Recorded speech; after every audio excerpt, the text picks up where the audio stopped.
On revient pour la suite avec vous, nos chers invités. On revient également avec vous, nos chers amis, toujours scottiers partout dans le monde. On parlait de la République démocratique du Congo et ce mouvement d'humeur contre la mission de l'ONU au nord, Kivu, à Goma précisément. Alors, pasteur, vous terminez votre développement. Non, je crois que Adam avait dit quelque chose de très important tout à l'heure. Ce n'est pas dans tous les pays, il faut envoyer des missions, des casques bleus. Parce que quand vous prenez les forces loyalistes, les forces régulières du RD Congo connaissent le terrain. Parce que quand vous envoyez des gens qui ne connaissent pas le terrain, en face de ceux-là qui maîtrisent bien le terrain, qui peuvent se faufiler, qui peuvent même éviter rapidement savoir comment faire les gymnastiques sur le terrain. Que c'est mieux de mettre les moyens pour pouvoir... Mais justement, c'est mieux. Les forces si réellement on est venu, les casques bleus sont venus, les missions des Nations Unies sont là pour apaiser cette partie de la RD Congo, vaut mieux d'appuyer ça financièrement et techniquement, pourquoi former les forces régulières pour pouvoir aller au front, que d'amener des gens qui ont de la peine à connaître le terrain. Et des fois, qui sont en face de l'ennemi, mais ne peuvent pas agir, et c'est l'ennemi qui les tue. Vous savez combien de personnes, combien de casques bleus sont morts dans cette mission pendant 23 ans? C'est énorme. 23 ans, et les populations, alors qu'on laisse tout le temps aux rebelles de pouvoir agir. Non, je crois que les Nations Unies se trompent finalement de leur mission. Cette mission qui est de faire régner, enfin, de protéger les civils et de faire régner la paix. Il a dit tout à l'heure, c'est vrai quand même que on peut facilement imaginer que si les Nations Unies n'étaient pas là, qu'est-ce que ça peut être? Est-ce que le pire allait se passer? Bon, il faut aussi voir ça, mais pour les populations, ce que les populations veulent, c'est d'avoir la paix. Pendant 23 ans, il n'y a pas cette paix. Il faut laisser la place aux forces congolaises, les appuyer à pouvoir combattre ces rebelles. Adam, avant la pause, oui. Ce que j'aimerais ajouter, vous savez, ces forces onusiennes-là, au-delà de tous les critiques, parce que les forces vives de la nation ou les jeunes, etc., qui subissent en réalité, qui font ces analyses-là de leur présence. Sauf que ceux qui travaillent, vous savez, lorsque vous êtes dans ce genre de mission, vous travaillez par exemple dans la MINUSCO, etc., l'unique chose positive que la population sait véritablement de tirer, c'est qu'on sait pratiquement que vous êtes quelque part nantis. Parce que vous êtes bien payés, les fonctionnaires des Nations Unies. Les fonctionnaires des Nations Unies sont pratiquement bien payés. C'est le bémol qu'il faut aujourd'hui rajouter et qui font que, pour certains, ils estiment que c'est toujours bon de pouvoir donc faire enrichir certains qui y travaillent. Mais au-delà de tout, moi, je pense que si je m'en tiens aujourd'hui au préambule de Germain tout à l'heure, lorsqu'il disait que l'ONU n'est pas créée pour faire du monde un paradis, mais d'éviter que le monde évolue dans l'affaire. Il n'y a pas deux. En fait, lorsque nous regardons véritablement, lorsque nous prenons la parole divine, il n'y a pas deux. C'est seulement, soit vous êtes au paradis, soit vous êtes à l'enfer. Mais si quelqu'un veut créer une ligne médiane, ça n'existe pas. Donc ça vous a dit quelque part, quand l'entame, le jeu était déjà faussé. Et c'est ce qui met en mal en réalité. Donc, les gens veulent la paix ou rien. Les gens veulent la paix. Point barre. On ne va pas nous dire il y a une paix aménagée. Créé pour garantir la paix. Oui. C'est après la Deuxième Guerre mondiale que l'ONU a été créée. Justement pour la paix. La Société des Nations qui n'a pas réussi. Oui. Alors, l'objectif, c'est la paix. Oui. Donc, après, les gens croient que l'ONU, par exemple, devrait venir aider une armée à vaincre une rébellion, par exemple. C'est pas le rôle de l'ONU. Non, mais ça doit aller là. Les pays peuvent se focaliser sur des partenariats. Par exemple, la France, vous voyez par exemple en Centrafrique, le gouvernement sollicite les Rwandais, les Russes et tout ça, et est en train de remporter la guerre. Mais l'ONU est là quand même. Ça, le pays peut le faire. Mais... C'est l'effort d'encombrement. Je suis d'accord avec Adam. L'ONU ne peut pas s'engager dans la guerre parce que son rôle, c'est la paix. Non, que ce soit clair. Non. Donc, c'est pour la paix que l'ONU est créée. Sauf quand vous la paix, c'est des médiations. Préserver la paix, ça crée des situations, finalement... La guerre n'est pas réglée. Qui veut la paix prépare la guerre. Mais ça c'est clair. Qui veut la paix prépare la guerre. La paix aussi n'est pas totale. Donc les gens ne sont pas satisfaits. Ouais, ben, Ils se disent, mais c'est la faute de l'ONU finalement, on n'a pas la paix depuis et au finish, l'ONU ne fait rien. Mais en même temps, ce qui est important, non, l'ONU fait beaucoup. Pour les populations, l'ONU ne fait rien. Non, j'arrive. Quand on dit l'ONU, on se trompe un peu. Hein. Quand on prend le HCR qui s'occupe des réfugiés, c'est l'ONU. Les casques, on parle des casques. L'autre nom. Oui, alors, sûr. si l'ONU n'intervenait pas militairement, je vous dis que le HCR serait déjà débordé. Pour gérer les réfugiés qui vont fuir les guerres. Pour donner à manger aux gens qui ont quitté leur zone. Impossible. Non, j'en viens. Donc, quand on parle de l'ONU, on voit l'aspect politique et peut-être sécuritaire. Non, il y a d'autres. Mais l'ONU, c'est plusieurs démembrements. L'ONU aussi, c'est la santé, l'OMS. Dans cette situation de crise, l'ONU a dit, sur ce terrain, nous parlons des casques bleus. Nous parlons des casques bleus. Qui donne aussi la nourriture aux gens parfois. Donc l'ONU c'est ça. Mais sur le terrain militaire, l'ONU n'est pas autorisée à combattre aux côtés d'un camp. Là, il faut revoir le mandat. J'arrive. L'ONU privilégie le dialogue pour arriver à la paix. Maintenant, nous, ce qui choque les gens, c'est que on se dit ceux-là, c'est le mauvais. C'est eux qui attaquent l'État. Mais oui, on va les éradiquer. Or, l'ONU ne voit pas ça comme ça. Non, là, c'est vraiment l'ONU voit les droits de l'homme. Non. Tous les hommes je suis défenseur des droits de l'homme, je ne peux pas me permettre de ça. Donc maintenant, après... Que des individus s'organisent et vont déstabiliser. Après tout ça, ça reste quand même théorique. Mais la réalité, aujourd'hui, c'est que l'ONU ne fonctionne pas bien. Vous verrez que même sur les résolutions, parfois plusieurs pays ne sont pas d'accord. Mais quand on vote, la majorité... Il y a des dissensions au niveau du Conseil de sécurité.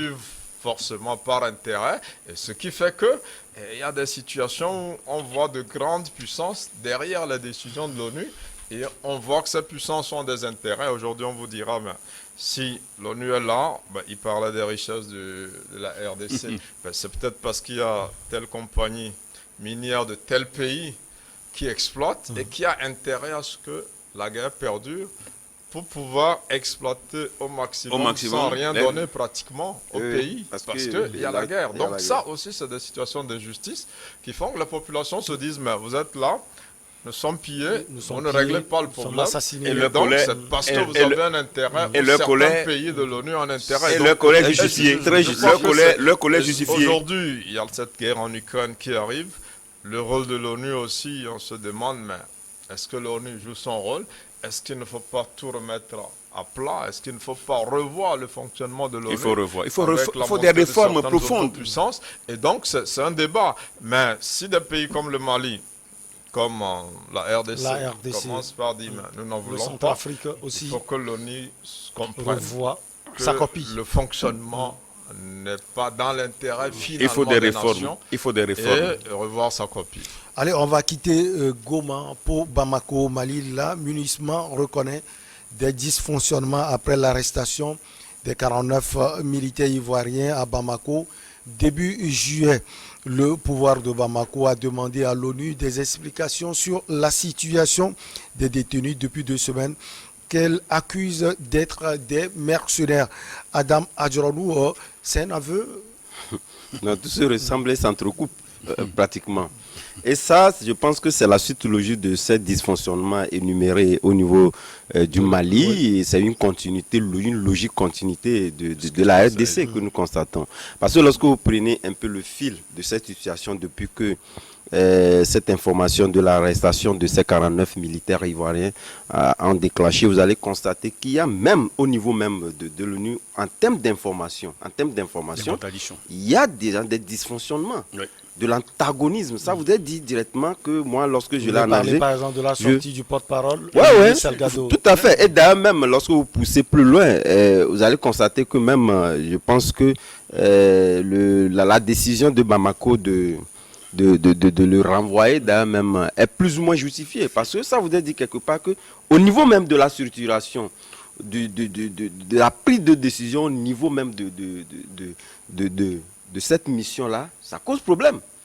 Il y a un porte-parole, mais au même moment, il y a des informations qui fuitent, qui laissent présager qu'en réalité, il y avait donc une certaine complicité où on avait donné quitus à l'armée ivoirienne de pouvoir donc débarquer, mais de s'occuper de quelque chose qui n'est pas réellement donc leur mission en premier. Donc ça veut dire quelque part que, parce que lorsque vous prenez, moi au début je me posais des questions, parce qu'on ne peut pas, lorsqu'on parle de mercenaires, les mercenaires ça commence ils arrivent, on prend des forces armées qui quittent un pays, logiquement ils atterrissent avec de l'armement. Or avant que ces forces-là n'atterrissent, vous savez ce que l'avion comporte, quels sont les etc. Donc vous comprenez avec moi quelque part que si aujourd'hui l'armée malienne, sans le dire, essaie véritablement d'impliquer les Nations Unies, l'amunissement, comme étant donc une certaine complicité. Parce que lorsque vous lisez bien dans les lignes, c'est ce qui est dit. Mais aujourd'hui, c'est justement parce que le pot rose a découvert que les gens ne veulent plus aujourd'hui s'afficher. On essaie un peu d'épulcher pour se mettre donc à l'abri, pour éviter que, disons, la situation les exacerbe, compte tenu du fait qu'il y a le Mali déjà, qui essaie donc d'accuser l'amunissement. D'abord, le renouvellement donc causait problème. N'eût été cela, je pense que cela aurait pratiquement passé sans issue. Donc moi, je pense que quelque part, comme nous l'avons dit tantôt, je pense que même si il y a eu pratiquement des aveux qui sont pratiquement faits au niveau même de l'amunissement ou de l'ONU, il faudrait quand même qu'on pousse la réflexion plus loin. Surtout que nous sommes dans l'ère du temps où on veut renouveler cette force-là, que tout soit clair pour éviter dans ce genre de choses. Parce que lorsque vous regardez plus loin, ça voudrait dire quelque part que il y a eu des contingents qui sont mobilisés sous le couvert donc de l'amunissement, qui sont arrivés pour des missions qui ne sont pas réellement donc des missions. C'est vrai que le Mali, on peut admettre que voilà, il y a un coup d'État, un pays qui n'est pas plus ou moins très normal, dans le vrai sens. Que les choses soient faites. Les choses soient faites dans les normes. Parce que de toutes les façons, il y a des répondants qui sont là. L'agent, même si les appelle l'agent aujourd'hui, ils ont la responsabilité de répondre au nom du Mali. Il faudrait quand même qu'on les exclue dans cette prise de décision. C'est ce qui a devenu, mais heureusement, ils ont été vigilants et ont déjoué donc cette situation qui pourrait éventuellement conduire à une catastrophe qu'on ne souhaiterait pas de plus. Déjouer une situation, dysfonctionnement donc de l'amunissement, cela veut dire, Pasteur Edo Kobi, qu'on peut dire également que l'intention peut-être de la Côte d'Ivoire, ce n'était pas d'aller attaquer Assimi Goïta comme les gens le disent sur les réseaux sociaux. Non, d'abord il faut relever la cacophonie des Nations Unies, de l'amunissement, parce que les informations sont contradictoires. Les armes qu'on a trouvées dans l'avion sont des armes qui ne sont pas sûrement conformes au type d'armes utilisées par les Nations Unies. L'amunissement précise qu'il n'est pas porté à sa connaissance un contrat qui y aura entre la Côte d'Ivoire et puis la NSE de la base allemande. Bon, donc c'est de la cacophonie totale. Et ce qui fait dire, et ça il faut vraiment saluer le gouvernement malien qui a estimé quand même qu'avec tout ça, on ne peut pas passer à côté, ou bien on ne peut pas exclure la piste des mercenaires. C'est vrai quand même que les mercenaires ne peuvent pas quitter dans un avion, avec avec tout l'équipement, mais c'est sous la forme déguisée. Ce serait une forme déguisée. Ben, ils sont là, on les voit officiellement comme des agents des Nations Unies, mais qui ont une autre mission. Voilà un peu ce que le gouvernement malien dit. Et ça, personne... Parce qu'aujourd'hui, il y a des dysfonctionnements. Qui est à la base de ces dysfonctionnements? L'amunissement, la Côte d'Ivoire.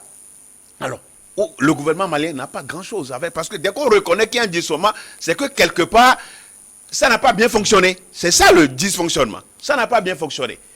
Et on a beau reprocher au gouvernement malien aujourd'hui que c'est parce qu'ils ont fait un coup d'État, mais c'est un État normal. Mais le Mali, même en État aujourd'hui sous des militaires, n'est pas aussi criard que des pays d'Afrique où des gens ont été élus, des chefs d'État ont été élus. Il n'y a pas de différence. Bon, donc pour nous aujourd'hui la situation, les Nations Unies, la Côte d'Ivoire sont pris dans le sac par rapport à cette situation.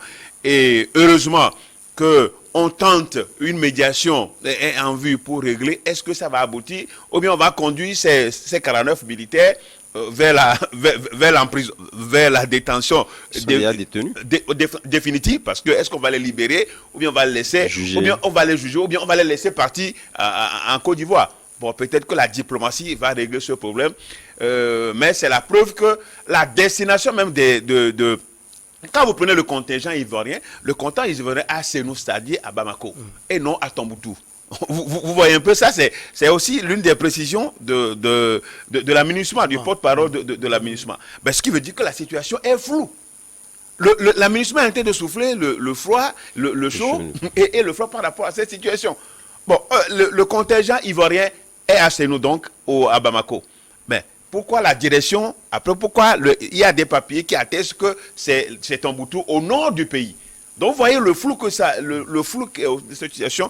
Donc, c'est pour dire quand même que des gens veulent vraiment, on sent quand même qu'il y a une volonté de pouvoir s'en prendre au régime en place et tous les coups sont bons. Et les stratégies, on est en train de diversifier les stratégies. Les stratégies sont en train d'être diversifiées pour pouvoir faire mal au pouvoir d'Assimi Goïta. Je crois que les Nations Unies, comme on l'a dit tout à l'heure, les Nations Unies ont pour mission la préservation, de garantir la paix. Cette paix-là, il faut qu'elle fasse un effort pour pouvoir donner aux États.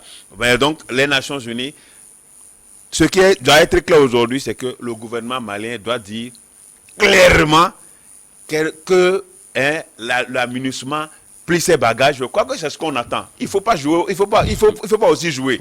Si vous ne voulez pas, les Maliens, c'est vrai, la population malienne ne veut pas, mais si le gouvernement malien ne veut pas, qu'on dit clairement, qu'on adresse un courrier, une lettre aux Nations Unies pour dire que vraiment, nous ne voulons plus de cette MINUSMA. Les forces d'encombrement, je suis d'accord avec Adam que c'est des forces d'encombrement. Il faut libérer le territoire pour que les agents puissent mieux voir. Les femmes puissent mieux voir, parce que c'est comme il y a une barrière. Germain Pouli, vendredi en Afrique du Sud, le président ivoirien Alassane Dramane Ouattara a exigé la libération de ces soldats qui, selon lui, ont été injustement arrêtés, et a aussi exhorté, c'est cette partie qui m'intéresse, les Nations Unies à faire la lumière sur cette affaire. Selon vous, Germain Pouli, le flou se trouve à quel niveau? Oui, non, je crois que le flou est généralisé, mais ce qui est évident, c'est que ça sera assez surprenant que des mercenaires débarquent ouvertement dans un pays en passant par la porte officielle, qui est un aéroport, avec tous les armements. Ça peut être une originalité, mais c'est assez rare de voir des coups d'État s'organiser de cette manière que les gens viennent de l'aéroport. Bon, ça c'est un fait. Alors le pasteur disait tout à l'heure, il voit qu'il y a un complot pour déstabiliser les autorités maliennes. Mais en même temps, dans sa chute, moi je vois peut-être le nœud de tout ce qui se passe. Peut-être aussi que cette affaire est aggravée par les autorités maliennes pour pouvoir demander à l'ONU de plier bagage. Oui. Parce qu'on se souvient, le renouvellement était un problème. Parce que, dans un premier temps, que nous n'en voulons plus, c'est fini. L'ONU avait été claire pour dire on n'était pas au courant de l'arrivée de ces Ivoiriens. Après, elle revient dire on était au courant, mais ça doit être une cinquantaine de personnes. Ce qui montre, comme vous l'avez dit, un dysfonctionnement au niveau de l'ONU. C'est grave. Voilà. Donc, le président ivoirien disait donc aujourd'hui dans ce passage que vous citiez que la Côte d'Ivoire n'a aucune intention de déstabiliser le Mali. Le Mali, un autre Pourtant, ces échanges avec l'ex-premier ministre Boubou Cissé disaient autre chose, carrément. Et jusqu'à présent, la justice malienne n'a rien dit à propos. Et donc, la Côte d'Ivoire a fourni des premiers documents aussi qui prouvaient que c'était une mission officielle. Sauf que dans un premier temps, l'ONU a mis en difficulté ce document-là avant de revenir maintenant reconnaître partiellement. Passer aux aveux. Voilà, donc tout cela, je pense que ça a été un dysfonctionnement qui n'est pas digne de la part de l'ONU, par exemple, qui est une grande structure qui dépasse les nations de travailler de cette manière. Mais en même temps, je pense aussi que, comme le disait le pasteur tout à l'heure, les Maliens doivent avoir le courage, puisqu'ils n'avaient pas voulu le renouvellement de cette mission. Il faut le dire clairement. On n'en veut pas. Pourquoi ils sont dans cette logique? Tout simplement parce que quand vous suivez le fil des événements, d'abord, ils ont interdit le renouvellement de la force Takuba. Et la force Takuba. Ils ont interdit à tous les Européens aussi d'atterrir sur leur territoire. Ils ont suspendu toutes les missions militaires. Ils ont suspendu Aujourd'hui, les rotations. Les rotations. Voilà, Plusieurs maintenant, événements, finalement. la seule force qui les dérange un peu, c'est l'ONU. Ouais, c'est Ils ont envie d'avoir une lecture assez claire sur leur ils territoire. n'attendent que d'étincelles. Ils ont envie de maîtriser sur le plan militaire leur territoire. Ils n'ont pas envie d'une force qui n'est pas de leur commandement, qui soit encore au pays. Je pense que c'est le nœud du problème. Donc, moi, j'analyse ça en me disant que c'est une façon de faire monter des enchères, d'aggraver une situation qui aurait pu être réglée simplement, puisque... Non, mais pas simplement, c'est grave. Oui, maintenant, c'est vrai qu'il y a un antécédent entre la Côte d'Ivoire et le oui, Mali. bien sûr. Ouais. Il y a eu l'affaire de cet enregistrement Entre qui a vous fait du bruit entre-temps. Après, il y a cette idée que la France se repose sur la Côte d'Ivoire pour faire prendre Sur des l'enregistrement, est-ce que ce n'est pas quand même curieux? Parce que jusqu'à présent, on n'a pas eu une suite à cela. Oui, non, de toute façon, c'est des choses qui sont des antécédents qui font que tout ce qui est ivoirien provoque une certaine réaction. Et même ce qui se passe au Mali est très comparable à ce qui se passe en Centrafrique. Vous avez vu, le pouvoir centrafricain aussi voyait des coups d'État partout, même de l'ONU. Les forces de l'ONU, je crois des Pakistanais ou des Non, les Indiens, Égyptiens. A été arrêté. Les Égyptiens. Pardon? Ce sont les Égyptiens, je pense. Les Égyptiens, voilà. Même à 2 reprises, pensaient même que l'ONU voulait faire un coup d'État. On même tiré sur le contingent de l'ONU. Donc, ouais, c'est déjà des pouvoirs assez fébriles parce qu'ils sont venus à travers un coup d'État, ont besoin de légitimité, ont besoin donc... Pas le cas Ce n'est pas le cas de Centrafrique. Ce n'est pas le cas de Centrafrique quand même. Oui, mais ce n'est pas aussi trop loin. C'est pas le cas, mais ce n'est pas trop loin. Surtout son second mandat. Oui, très controversé. Oui, bon, bien élu, ça aussi c'est entre guillemets. De toute façon, il est élu, c'est sûr. Bien élu ou pas, je ne pense pas que ce soit la vie. Vous acceptez que c'est controversé ailleurs. Non, ce que je voulais dire, c'est que l'ONU, on a tout à l'heure parlé de l'ONU. Oui. Les missions ne sont plus efficaces. C'est vrai qu'en Centrafrique, ils ont laissé faire Wagner et les forces centrafricaines. Ça a été un peu plus facile là-bas. Mais quand vous prenez la RDC, c'est pas aussi simple. Vous voyez au Mali, c'est vrai Wagner est là, mais le champ n'est pas aussi libre. Donc aujourd'hui, les autorités maliennes veulent arriver à là, mais en même temps, elles ont peur de l'ONU. Parce que, oui, mais bien sûr. Ouais, elles ont peur de l'ONU. Elles ne peuvent pas. C'est facile de dire à la France, à l'Allemagne, aux Européens, quitter le territoire. Mais c'est pas facile de dire à l'ONU de quitter ça, c'est vrai. Le territoire. Donc c'est la difficulté maintenant. Maintenant ils ont le choix. Ils ont le choix maintenant dit. Hein. Ils doivent dire. Vous voyez même qu'en RDC, le gouvernement est en train de condamner ceux qui ont attaqué. Mais ça veut dire qu'ils ne sont même pas prêts pour dire à l'ONU de plier bagage. Non, mais c'est normal. Il y a un renouvellement il y a de cela quelques temps, pour 1 an. Peut-être que les 12 mois vont finir. D'abord, en tout cas, le Mali... Je crois que tous ces incidents-là devraient permettre à l'ONU de relancer le débat en son sein pour se dire que le fonctionnement n'est pas ce qu'attendent les pays qui accueillent ces missions-là. Elle doit se mettre en cause. Le mandat même de ces forces-là n'est plus efficace, ne correspond plus en tout cas de la majorité de la population dans les pays où ces forces-là sont en tout cas, le Mali et la Côte d'Ivoire se sont tournés vers une médiation togolaise. Pasteur Edo Komi, quelle suite on peut donner à cette médiation suite à la sortie de l'amunissement? Oui, non, je crois quand même que ça va permettre aux médiateurs d'avoir de la matière pour savoir sur quel pied danser. Moi, je l'ai toujours dit sur ce plateau. Quand mon pays est sollicité pour faire la médiation ailleurs, moi je suis fier parce que c'est mon pays. Quel que soit le problème interne, d'abord je salue ce qui est fait à l'international. Donc, aujourd'hui, le président togolais a de la matière. Prions que ça réussisse. Ça réussisse, mais ça va être difficile parce que ça va pas être facile, vous le dites. Ça va pas être facile. Et l'autre, Germain a dit ça tout à l'heure, parce qu'aujourd'hui, le gouvernement malien a des éléments pour dire que, écoutez, voilà, nous étions opposés au renouvellement de la mission, du mandat des Nations Unies. Donc voilà c'est tout ce que nous voulions éviter. Alors, voilà la situation actuelle. Comment il se fait? Est-ce que le Mali a été impliqué dans ce renouvellement? Parce que quand vous dites non, et finalement, on voit 12 mois de renouvellement. Après, comme le ministre des Affaires, je m'appuie sur le ministre des Affaires étrangères était sur le podium des Nations Unies et a dit clairement que ils ne sont pas, même s'il faut qu'il y ait le renouvellement, il faut redimensionner. Il faut qu'il y ait une redimension de la mission. Et carrément, c'était pour dire qu'ils ne sont pas d'accord. Ils ont été poussés jusqu'au bout. Puisque c'est les Nations Unies. Il a dit tout à l'heure que les Nations Unies, c'est difficile. Quand vous mettez à dos les Nations Unies, aucun pays n'a le pouvoir. C'est difficile. Même si nous prenons les démocraties célébrées. Mais il faut reconnaître quand même que la situation du Mali, par rapport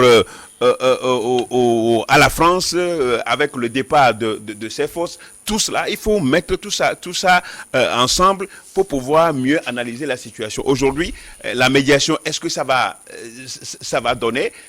Personne ne saurait le dire, parce qu'il y avait un antécédent déjà entre le Mali et la Côte d'Ivoire. Donc ce qu'on va attendre du président togolais, c'est de faire, parce qu'il est question de la souveraineté du Mali pour le gouvernement malien, c'est que c'est des mercenaires pour attenter à l'intégrité du territoire malien. Et dans ce cas, qu'est-ce qui va être fait? Comment remettre les deux pays ensemble pour créer de la confiance? Parce que la méfiance est totale aujourd'hui entre les deux pays, c'est des pays frères. Ouais, alors, donc voilà un peu la situation, la manière dont elle se présente. En 30 secondes, Adam Adjoronou, je pose souvent cette question. Selon le ministre Robert Doucet, c'est le Mali qui aurait demandé cette médiation. Je me réfère à son tweet. Est-ce vrai? Si c'est vrai, on peut s'appuyer également sur l'argument de Germain Poli. Oui, naturellement, vous savez, si le Mali le demande, c'est justement parce que le Mali veut être en bon terme avec ses voisins de la CEDEAO. Je pense qu'il a eu à l'exprimer moult fois en faisant donc des pas positifs, où certains étaient donc un peu intransigeants sur la position que traversait le Mali. On cite la plupart du temps la Côte d'Ivoire où le président Alassane Ouattara était l'un de ces présidents-là qui était donc intransigeant sur les sanctions infligées donc au Mali.